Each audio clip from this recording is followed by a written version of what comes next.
কিরমির বেলাম কিরমির বেলাম গোর আমার পাকা কাঁঠাল নিতাই আমরা ফজলিয়াম ওদা ধরে কাজি লেহাম তারে খাইলে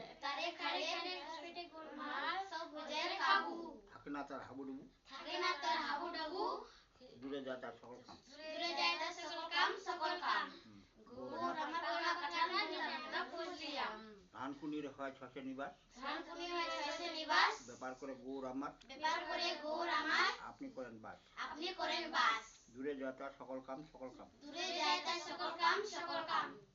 গোর আমার পাকা কাঁঠাল নিতাই আমরা ফজলিয়াম রুই দাসে কপাল মন্দ পেল না কাঁঠালের গন্ধ দয়াল নিতাই সঙ্গে তাই সম্বন্ধ বুঝে যায় তার সকল কাম गौर गोर আমার পাকা কাঁঠাল নিতাই আমরা ফজলিয়াম गुड दोस्तों पार्ट 2 देखने के लिए लाइक एंड सब्सक्राइब जरूर कर लीजिएगा बस सही